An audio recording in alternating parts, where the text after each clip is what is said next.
Hello everyone, welcome back to my channel. Today I thought it would be super fun to do another video recreating makeup looks from vintage tutorials. There's this one channel called Glamour Daze, which I highly suggest you check out if you have not seen their stuff, but basically they take old videos and they colorize them using AI. So I will be using one of their videos today.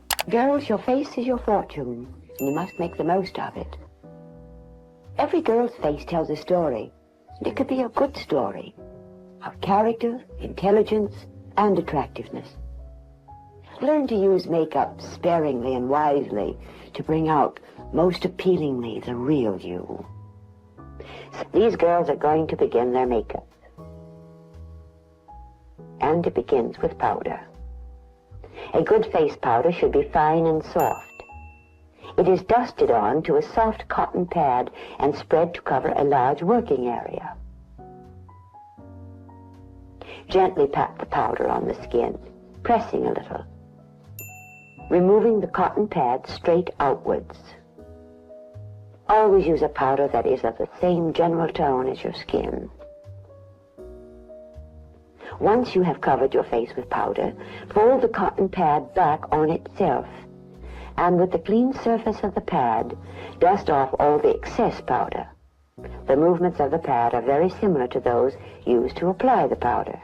Off the bat, this is really interesting to me because you'll see that they start with powder and then the rest of the video they layer other things on top of it. So first I'll need my cotton pad.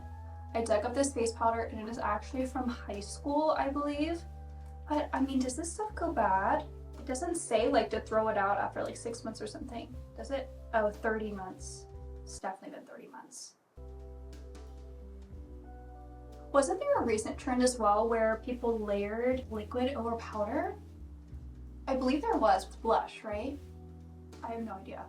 Did they use makeup sponges? Because I was curious like what the advantage of using cotton is over that, and then we take the back and smooth it out. Moving along. Marge has a number of skin blemishes, usually the result of insufficient or improper washing or improper diet.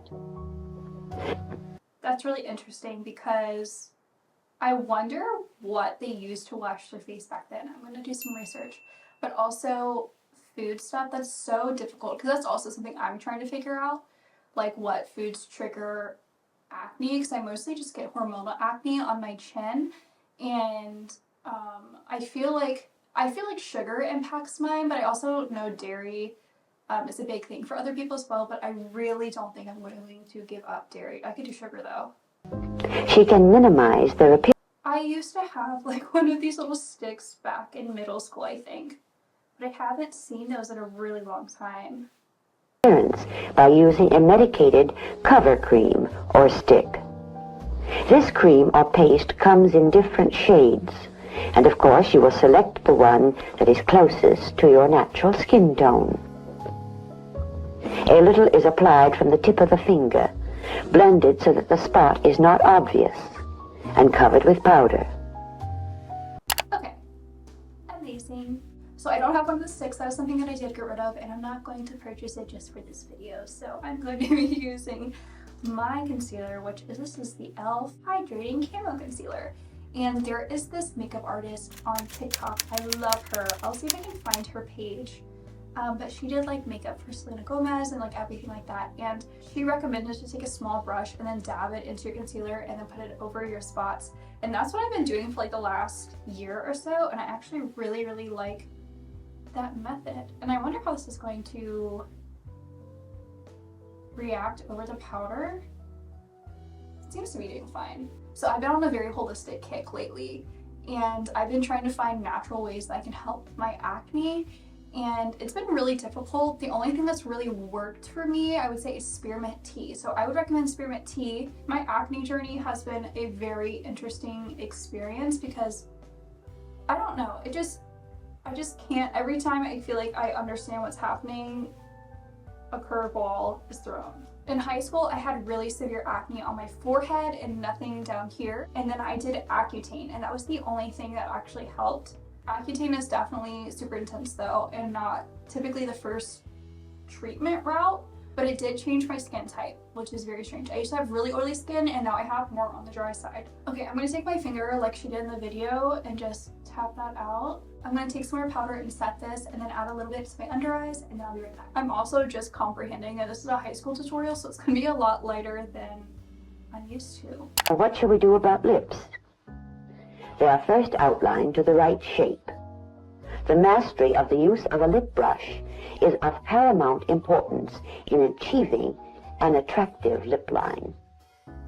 After the outline has been drawn with the lip brush, the rest of the lip is filled in.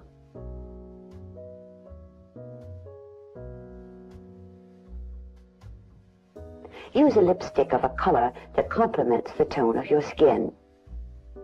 Patty, who is darker than Marge, uses a darker lipstick. She takes a little on the end of her lip brush and begins to stroke in the outline. She draws lightly from the corners to the center, steadying her hand with the little finger rested against her chin. All the brushes and lipstick tubes look so beautiful. Patty has found that her lips are a little too full for her face, so her outline is not quite It's so funny how, like, these standards change. out to the edge of her natural lip line.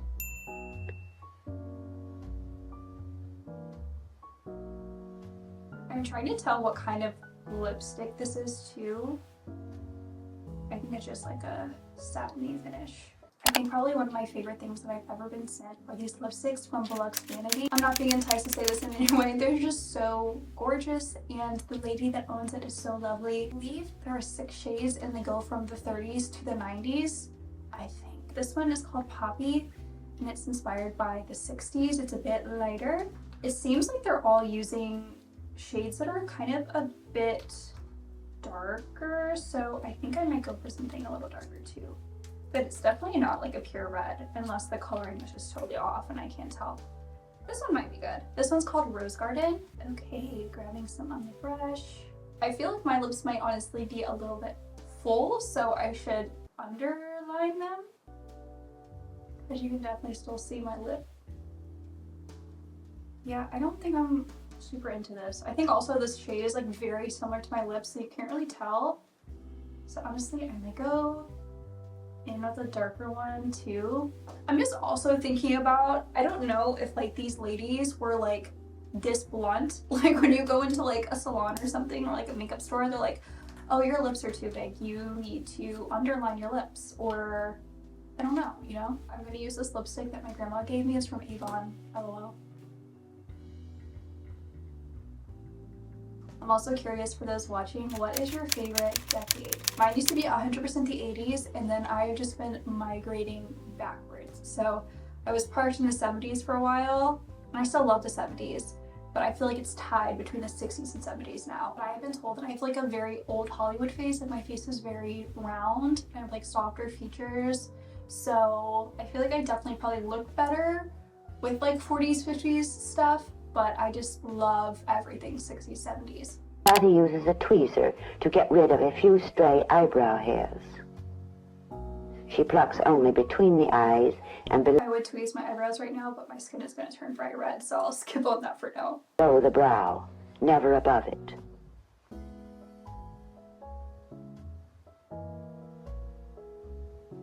The most beautiful eyebrows look the most natural, and she uses an eyebrow I have not seen an eyebrow pencil like that. pencil merely to emphasize the natural brow. The shaping has been done by nature, and the little plucking she has done.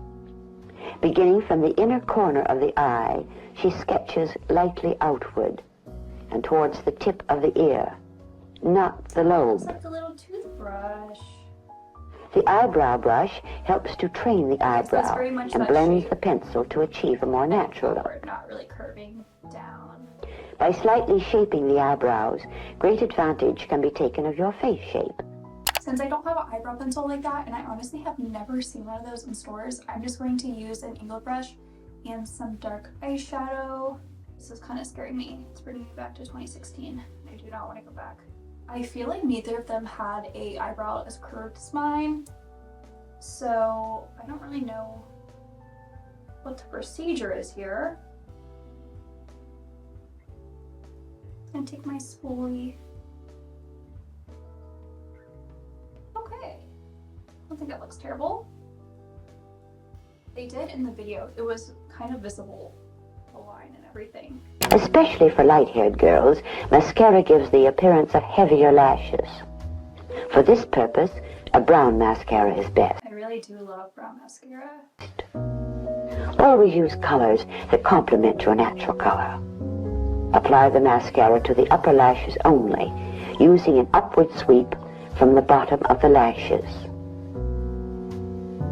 I believe her name is Kitty, but I follow her on Instagram and she wears white mascara and I absolutely love it. So I'm so into this different color mascara trend. My favorite mascara that I've ever used is from Essence. It's the Lash Princess and it's super affordable. So if there's anything that you take away from this video, let it be this mascara. And she said no mascara on the bottom, which I typically don't do that anyway. Now for the last minute. By this time, your lipstick has set. So with a piece of face tissue, folded twice to make a long strip, you can blot your lips. Do this 3 or 4 times, or until there is no longer any stain on the tissue.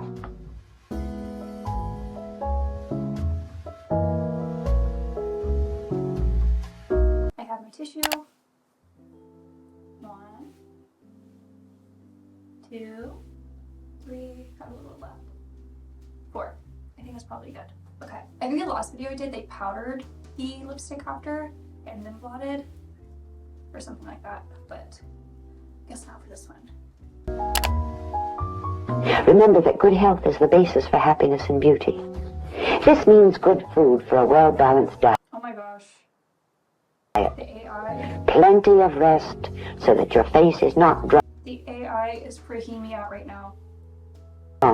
and your eyes not puffy. So I guess that's all for the makeup, so no blush or eyeshadow.